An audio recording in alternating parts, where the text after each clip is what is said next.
Hi hello ನಮಸ್ತೆ welcome back to ಹಿಮಶ್ರೀ kitchen. ನಾನಿವತ್ತು ನಿಮಗೆ ಅಂಬೋಡೆ ಮಾಡೋದು ತೋರಿಸ್ಕೊಡ್ತಾ ಇದ್ದೇನೆ.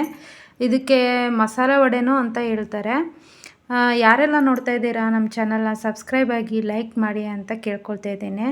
ಫಸ್ಟಿಗೆ ನೆನೆಸಿರುವಂತಹ ಕಡಲೆಬೇಳೆಯನ್ನು ತೊಗೊಂಡಿದ್ದೇನೆ, ಅರ್ಧ ಗಂಟೆ ನೆನೆಸಿಟ್ಟಿದ್ದೇನೆ. ಅದನ್ನು ತರಿತರಿಯಾಗಿ ರುಬ್ಬಬೇಕು. ನಂತರ ಈರುಳ್ಳಿ, ಹಸಿಮೆಣಸಿನ್ಕಾಯಿ, ಕೊತ್ತಂಬರಿ ಸೊಪ್ಪು, ಹಸಿ ಶುಂಠಿ, ರುಚಿಗೆ ತಕ್ಕಷ್ಟು ಉಪ್ಪು, ಸ್ವಲ್ಪ ಸಬ್ಬಸಿಗೆ ಸೊಪ್ಪು, ಅಜ್ವಾನ, ಸ್ವಲ್ಪ ಸೋಡಾ,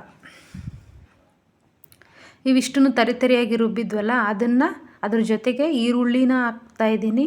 ಮತ್ತು ಹೆಚ್ಚಿಟ್ಕೊಂಡಿರುವಂತಹ ಹಸಿಮೆಣ್ಸಿನ್ಕಾಯಿ, ಸಣ್ಣದಾಗಿ ಹೆಚ್ಚಿಟ್ಕೊಂಡಿರೋಂಥ ಹಸಿಮೆಣ್ಸಿನ್ಕಾಯಿ ಮತ್ತು ಕರಿಬೇವು, ಹಸಿ ಶುಂಠಿ ಎಲ್ಲವನ್ನು ಹಾಕಿ ಮಿಕ್ಸ್ ಮಾಡ್ತಾಯಿದ್ದೇವೆ.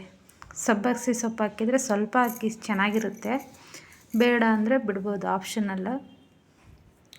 ಈ ರೀತಿಯಾಗಿ ರುಚಿಗೆ ತಕ್ಕಷ್ಟು ಉಪ್ಪು ಹಾಕಿ ಕಲಿಸ್ಕೋಬೇಕು.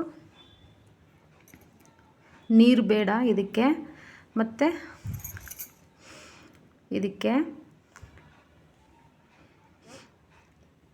ಈಗ ನಾನು ಇದಕ್ಕೆ 1 ಟೇಬಲ್ ಸ್ಪೂನಷ್ಟು ನಾನು ಕಡಲೆ ಹಿಟ್ಟನ್ನು ಹಾಕ್ತಾಯಿದ್ದೀನಿ.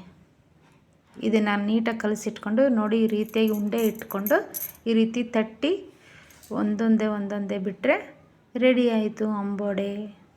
ತುಂಬ ಸಿಂಪಲ್ಲಾಗಿ ಮಾಡ್ಬೋದು, ಬೇಗನೆ ಮಾಡ್ಬೋದು. ಈ ಮಳೆಗೆ ಚಳಿಗೆ ಸಾಯಂಕಾಲ ಟೀ ಜೊತೆ ಸ್ನ್ಯಾಕ್ಸ್ ಆಗಿ ಚೆನ್ನಾಗಿರುತ್ತೆ.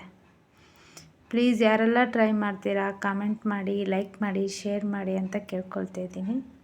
ನೋಡಿ, ಈ ರೀತಿಯಾಗಿ ಅದು ಎಣ್ಣೆ ಬಿಡಬೇಕು.